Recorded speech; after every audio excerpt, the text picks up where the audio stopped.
Fufuo Wo Krom is sponsored by Help Afrique from Gihok Distilleries. Aha ne bosso, Fufuo Wo Krom. Aha ne bosso, Fufuo Wo Krom. Aha ne bosso. Ghana muntie na Fedi Krom aye de ye de dwumadi foforo abebom abo friend Fufuo Wo Krom a tokru biara Ghana aduan pashen ye be kire wachi kwan amwako pebi na ne dwumadi kuran ene your one and only IBK the food marshal nana kwabna bedi akon entwida akon oprekese jana di ofiti kroti ana ne ho eje fibinin IBK the food marshal odunkuto no okura international location system code a ye de hwehwe aduan achi kwan na useden uni food marshal nana kwabna bedi akon entwi da akodwumadi a wo friend Fufuo Wo Krom enanto na obehu say you nuampa akɔhye tokrum Fufuo Wo Krom you aha na eboso de ne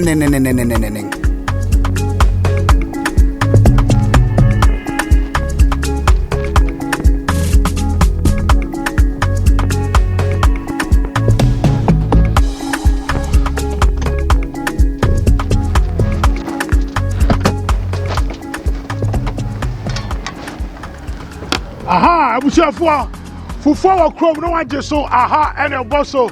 Welcome to yet another edition of your super duper show. Fufuo Wo Krom, what you say? Yeah, they will quite fear me the local choppers across Ghana. Baby, I hope Fufuo dia obe feeling très bien. Honey, I do. And then, the PM our community 25, Mr. Blinks Bar and Grill. Now, and you can check it say. A boss zangaza. I don't think Dimachi, they are checking what is inside the wagon. What you say, Mr. Blinks? Aha. Yes, boss. Aha. We need to say everything cool. Nice one. Today we are right here at your place, Mr. Blinks. Usher me in. Let me go and have what is inside there. Fufu are ready now. Ready. This is all about me Asanka special one. Be your mouth. Fantastic. We are. And you can try it now. We are going. We are never showing one. You go inside. Aha. Aha. I don't see now I'm checking what is inside. I come to 25, Mr. Blinks Bar and Grills, Papa. I catch you say, there's only one person in town, mainly the food marshal. Me na me chair say, epu. What I say with my scepter, me no my test here. Angaza. What is sentinel? Already met a sentinel, and then Vilia. Let's go inside the production room. Baby, I'm manufacturing a costume. This is here. My friend, I'm in charge of kitchen. Fantastic. From back one, no, my family in kitchen. Sanity, Mr. Blinks, but this is one for hello, I'm fair. At the say, your friend say. Where do you bro nipa na What I dia ben come and take me to your kitchen. Let me check what is there. Inside the wagon. What you say? It's a for you call Mr. Blinks kitchen. You what is inside the wagon. Yours truly the food marshal one. I to the B to the K. Fantastic. Where do you bro you or son of Yanko area back on cemetery. Yanko a very posse. But so you be man is here. The person who subscribe to Fufuo Wo Krom a YouTube channel no. Now what like it? What like we are ja woso na share. Then ko baby a omo what diaspora ni baby we ase baby a na omo mra no mo feel what you say wo wie nso a na what comment ama me. What you say? Why ne say wie afei woso ne nto aso. Dimati. Na say ani engine room no one me do fopa. Aha. Now see who dine ankasa dey say. Joy Safwa, come. Oh no, you're in charge of kitchen ha. Matese mo nkwan de papa. Nana, ediane wo ho. Fantastic. Tena nkwan be dodo send types na wa ye. Oh, my nkwan be free. Bunu. My chicken soup. Okay. My crancy. Salmon. Yeah. And I goat meat, cow meat. Fantastic. Enti.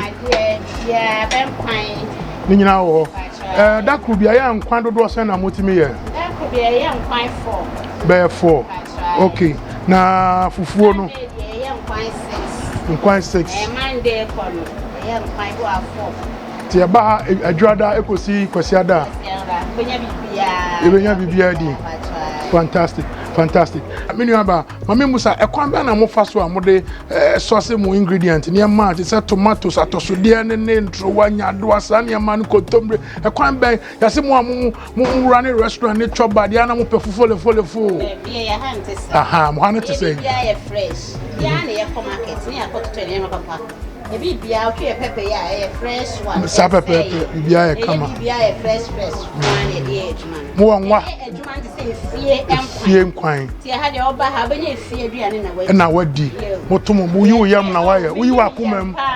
Ti wa ni chef no. Me ejuma me chef. Me na me chef. Like local chef nkwan ba Ghana nuane ne dia wo ni original no. Now so we didn't answer the same. Joy Safwa. Na yi green no. Aha, me say enwa wo mu ahu. Fresh enwa. Atope ni bia. That's ramity. One so dey me pe. Crapin for say fresh. Aha. Member na bush meat na krante no. Kwan be na ya amunya no. Dan na ebubo na say ya wan piaw. Ana obofo body tuo. Obi like smile fresh one. No kunu. My na kama. Fantastic. Na inwa no ekwapemfo mo say ade nan na mo yepe mekwan nyoma na den. Abekwan nyoma. Nwa wo ye o. Na mmia ka ho ana. Mmia ho ka ho. Wo ye kwapedi wo ho. Oh, ufi krobes. Akwamufie. Ye akwamufo so yase mo nsa no mbo pa. Yase afra mu oje awarefo. Mo ye heavy. Ye. Na say na o chiati na bo nkwa na tadodo ase kokran kwan. Tell mo ye rere kwan so kakra wa ha. Bibia bi wa ha. Sa ben kwan ni afa pa. Oh, mekwan. Aha. Na okay. Matias here. Enti no feed juada ekosi kwasiada. Mo ha no sign aduane tim obi aba obenya fufu adida bia Monday ko Sunday dia ope bia mutu ogogonte banku rampesie red oba bia ni red your kegari beans ene koko. Okay, fantastic. Why are there papa? You say Emrana soon I need to go talk to the owner of this place, Mr. Blinks. What you say? Tiabako na muna ko twetwe nkomo. Quick one back. Why ma fami ko mo boss wan kasa. Yenko di nkomo. Fantastic. Aha. Mebo kanu no. Apem kura metua.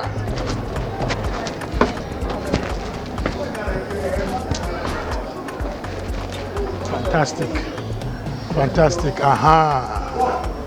Fantastic. That's right. So this is Mrs. Blinks. Fantastic. Good to see you, madam. Boko there. Fantastic. Aha. Ami Musa, Mr. Blinks Bar and Grill. Idea different. Why the? I would say joint partnership.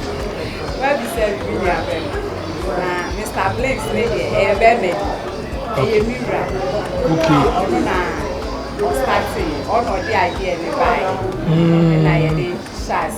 Fantastic. Mami Musa, what was the reason behind it? I mean, what tired that was Simon is saying it's almost set up and I will start Mr. Blinks. Mr. Blinks existent for 8 years. 8 years. Now, a bank community, now 25, I say a new community. Now, I had the 20 years, they will so a share now. Every month for yes, okay. And the other day, started Kakra, started network, and you would GPS one. Kakra and some. See, community said they are all baby now, it was here as a pub, and a chair would get come, and I said, who be in our boom together. I said, yes, that's it, they are pub, but maybe only once here, they are continental rice, kakra, but it's still who say, oh. bet me the kakra near the cacao, because you say Uber Mr. Blinks Obiani, Uko Google Map now hitting ya that's Udem. Now we do one so who say in Yanino and your bad crowd since they say many chef, local chef, local chef is there. Mosha see drada kusi kwasiada na bia be bia be fufu be nya bia ya se mu yen konkonte mutuo no me ade ade a ye konkonte o fufu be for the ampesi by ampesi mu ye ni nyina biwa ha no mu se efi edwada kokko de bia etimu ni se anapa ebebo anapa 9 na me na say obi pe fufu adi ano pan 9 ready na say you ready sharp na say bi hwa mo sore ntem ansa na team na no aduane e kwan be na ofa so a wo dia tete nkola na e won say o ma ho keka wo soro they look very smart what have you been telling them when it comes to customer service they am in charge o na na kasa sales consultant fantastic enti no akasa no na so onimde tomo won tete ani ye na me so be marketing officer anti sales consultants and a marketing officer and a modia wom and a nyum na wo Mr. Blinks but before we come moya order obi pese odidi no ntimi ma ha mutimi obi ya order mutimi service o mo delivery service 24/7 okay fresh shop line man you be baby around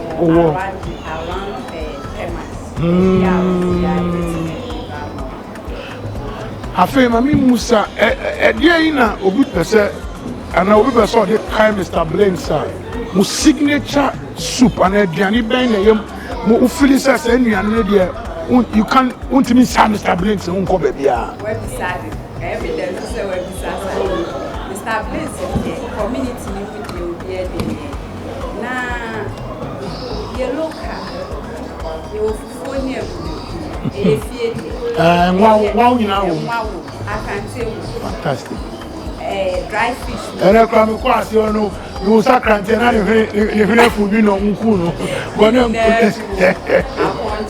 papa na aponche so no mi hu no hwa na efa me ko be aponche so pa ono hwa na efa na me be ma fa aponche so no okay Mr. Blinks so your local penny your signature food back here fried octopus yeah continental biawa fried rice fried octopus yes ochire posina yachi fantastic enye me uni media we are special that's why Mr. Blinks special your fried pork waha your fried rabbit your pork sauce mo chi adanko me na make sure and I'm chi octopus and I'm wo queen kemo shi preko domido we are heavy one of our signatures is catfish real catfish point and kill me na make sure wow let's say Mr. Blinks mo come in pa point and kill wo and also the bedi eba o the bedi benko the bedi yam chips o the bedi potato chips o ni wa ha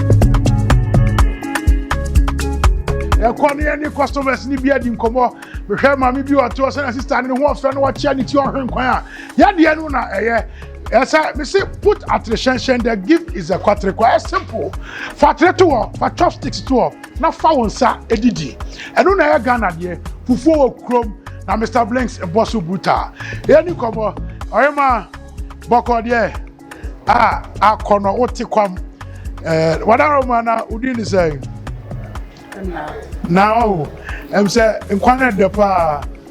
Now, the show, we will be a set up people for so, in a week, put me before how many times? Throughout the week. Now, I'm having an appetite, and I'm banning there. Now, Jama, we are too easy. I have like a class and I will face it before you have any kind of face. We are heavy. Now, in Quebec, and who the way to France, wow, in Kakra, I can tell the Kakra, and I fish the Kakra. Now, protein Bennett, that's what is that compliment? Protein Benny, and I'm Benny.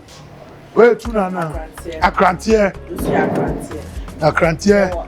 and then Waba, as a wow.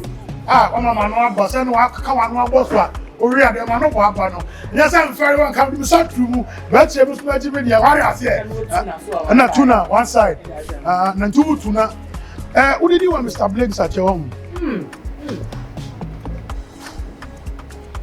ache chobas wo yi temahados ade na decide say Mr. Blinks na obedidie eduane a e be ma o am kwan na ewie ya say ekoyie natural if you coin me penokan also paduani a e mo nkwan a eni ewie ya na Mr. Blinks what you say o hese na sister no offer bo na appetite nso aba woni mo de wari ase just start nso jejem woni fufuo ya no nkwan o onum nkwan no fufuo di odi ni mo anum nkwan wa di kran kaye kwan na hona impurities ni wo spices ni bibia pepper kakra minta kakra say the friend say ginger kakra garlic kakra what you say bibia bi wo to we abetua nkwan no ubetua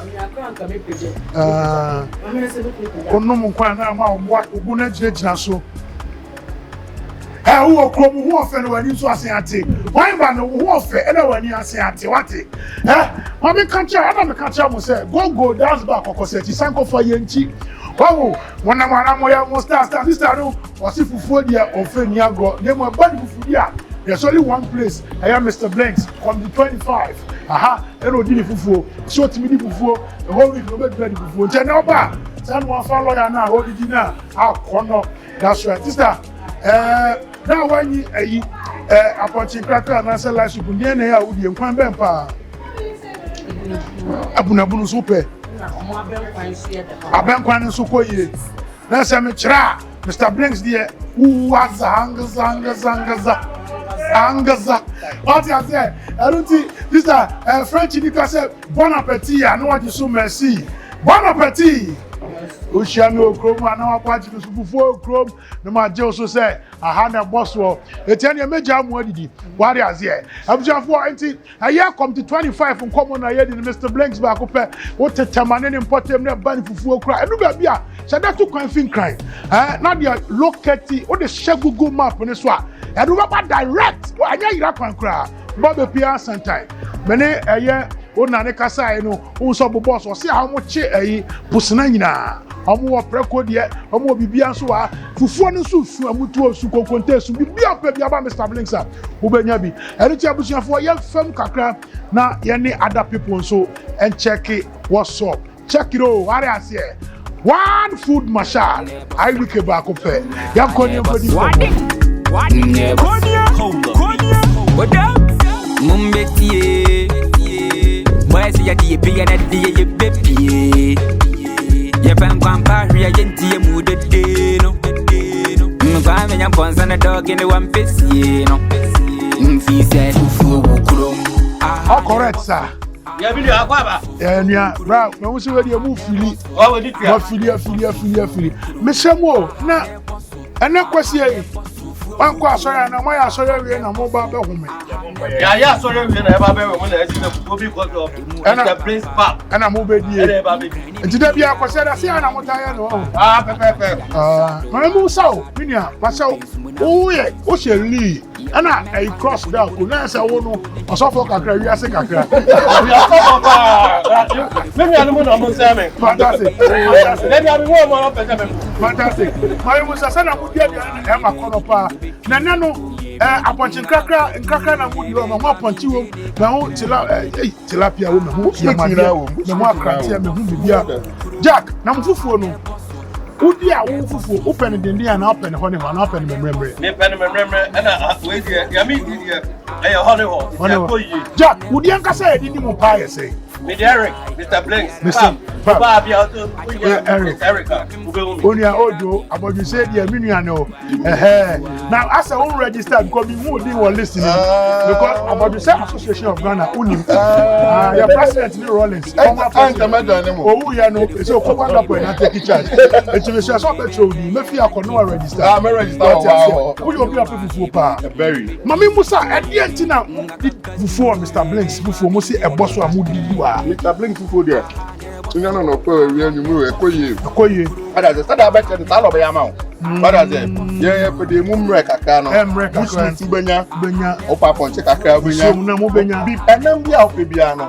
Ma na be tell e bi wo ho, na bi wo ha o ko yin. O ko yin bi o. Na pasiona for me so mo di fufuo me no se nka mo pe tale a. Wona me no ka say. Wa wonim say wona me de o. Basa. Na odi anka say the same. Joshua. Joe Osan Washua. Eh, ntu we appoint Joshua e bi wo. Appointiti. Na so wo petre. Ene Real Madrid go betwa muti. Exactly. Media, who did you have? How many years in it? 2 years now. 2 years in it. I didn't think that shop bus does so from the 25. Now decide this Hannah Obedi. High environment see it. Who Futu France and Futu France. Futu France as I'm not maker. I was here cost me bomb the one near man and say I am pirities inside the wagon. Fantastic. Me feeling Mr. Spence and Mr. Bodri. Uncle no. About yourself for more doors one. Yourself for yourself with the deeper Hey, sir. Now, Fufuo open and remember open the Hey, honey open the horn too. Honey where you horn too. Fantastic. Onia, obi show. Na send the na cost square no. Opese odidi no feel home. Na obe kamfo a. Fan dia na obe ka che no. Hwe me camera mu na ka bibi che ne mami. Hwa ha. The culture there. Advantage. Mr. We need health, environment, we see a need. Boys also know, Omi clean. It's who the dealer. Say, final, they are doing and panel there. It's not head here. EPI, I mean, nutritionist. They enjoy on that. Fantastic. Customer service will have to say, Mamu, Unia, because we here our crutch also tell. Let me talk to you, bruv. Talk to me about customer service. When it comes to customer service right here, Mr. Blanks, on the scale of 10, 1 to 10, how are you going to mark them? 10. 10 over 10. 10 over 10 means that their people are really good, their waitresses are really good, they serve you well. And they come here every now and then. Every now and then. The guy superb service. Fantastic. They chop leave you. As you talk, they chop. Continue talking. So me I see said I put the whole mafia. Allow him to enjoy. I was here for Tiagum. They said you marry. I found I mentioned me kwajima there. Me trust no offer. My child said you did feel it. Mr. Blanks Wo Krom, Fufuo Wo Krom. Na ha a boss so rough. Young Conam swimming code. I feel posse. But so you be man this year. The person was subscribing to Fufuo Wo Krom, a YouTube channel. No. Now one like it. All like you are ja was so na share. Then come baby. Oh my what diaspora ni baby. We are say baby. Now omumra no mum feel it. What I say? Oh we ensure. Now what comment ya mami? What I say? Why necessary afi was so near twaso. Dimeti. Fantastic. I'm saying for the say afi na do more for so. Entina afi na so be ba beti akwam. What I say? Sa fight we there. Ese mi ya akon de na e ho me hu nyina agu o. Mr. Blanks community 25. Yase Fufuo bebre okrom o. Demon baby a boss. What I say? Aha. This fight ahead of me cannot be won when I don't have some support. I don't know. Medical catch you say, area say, Okwakwa so bobo ho. Me manu nyum what I say, o abrocha. Ka wura mu anaja say.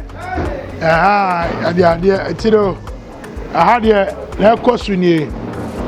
Manu nyum di bedi di agu me ho. Ti me mbasa tissue papa.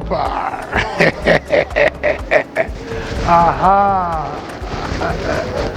Medi dia go say chaka chaka. Yeah, we ni sa no. The best way to eat, Makacha said there be anu bedi dia. A sip or two of water help digestion of food. Cheers, mate. We no nya compulsory. Nemo di fufuo dia. Na say offer appetizer. Cause I fight with you, I mean, coming to me find the kind we need a little shot or two. It's not bad. One tell one now won't blow. Landing is a cheers, mate. That's what you say. What I say, Unquasso. You better take a cry. Your booty, Fantini said, too easy.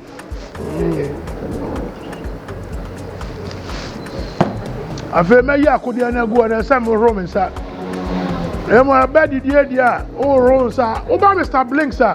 In so share hot water near the man. To eno ye kum James no. Ube isu sopa. Aya unscented soap. Ye isu sopa. Scent with no perfume soap. Aha. The Jack. Ya kwani say we no. Na ya de trampo nya media amano. God bless the farmer, the cooker, and the eater. Salam alaikum. Amen. Unya nan kaya mi wani brimio ba unti mi nya me da. Obi ane ne de. Mi di baduma wo. Mi di ane epi akrantie wo. Ochi wo. Yamade wo. We nwawo. Ekwabu se nwawo. Tuna masoma na me de woyo wusu kwa na me ye no Mr. Blinks udini honam se Mr. Blinks hey mwa obi oya ni na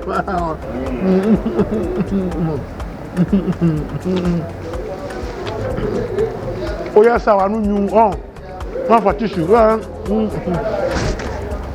atanfo ba ya wa ni ma nkete on ba ohun ya na hia odidi nti no se e na dua na kwa no aka kura me pepa tissue nyo sa anu anya me ko kakra inshallah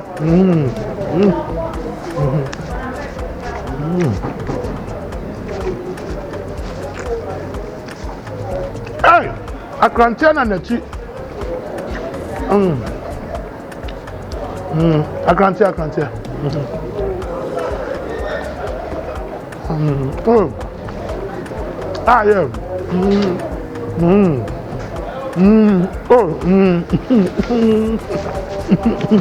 What you want? And I'm mentioning that. What here?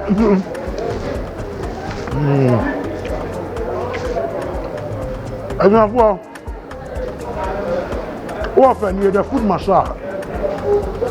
Usiamia, o say Fufuo Wo Krom. Match or say, aha, and a boss. Mr. Blinks, come to 25, a boss so many.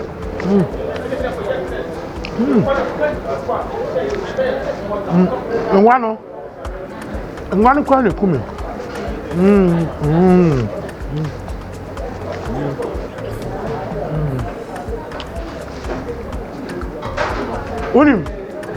Mama me hot me. On that note, me be signing out. No matter me what no matter do. On that note, I'll come your way same time next week. Different location with different vibe.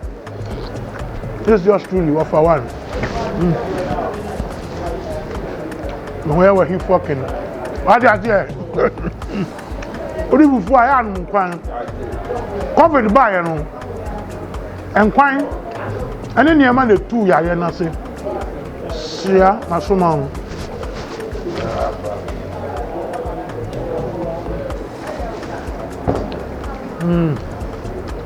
Nipa yɛ soan. Patrick.